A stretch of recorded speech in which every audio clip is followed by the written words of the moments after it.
മർക്കോസിൻ്റെ സുവിശേഷം 5:25. 12 വർഷമായി രക്തസ്രാവമുള്ള ഒരു സ്ത്രീ ഉണ്ടായിരുന്നു.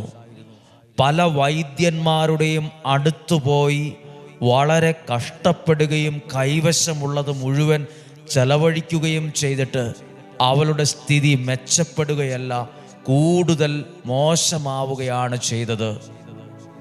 ബുദ്ധിയിലും ശക്തിയിലും ആശ്രയിച്ച് ചെയ്തതൊക്കെയും ഒന്നിനൊന്നിന് നന്മയ്ക്കോ അനുഗ്രഹത്തിനോ കാരണമായില്ല, കൂടുതൽ മോശമായിക്കൊണ്ടിരുന്നു.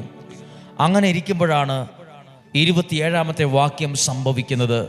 അവൾ യേശുവിനെ കുറിച്ച് കേട്ടിരുന്നു. ജനക്കൂട്ടത്തിൻ്റെ ഇടയിൽ നിന്ന് അവൾ അവൻ്റെ പിന്നിൽ ചെന്ന് ആ വസ്ത്രത്തിൽ തൊട്ടു.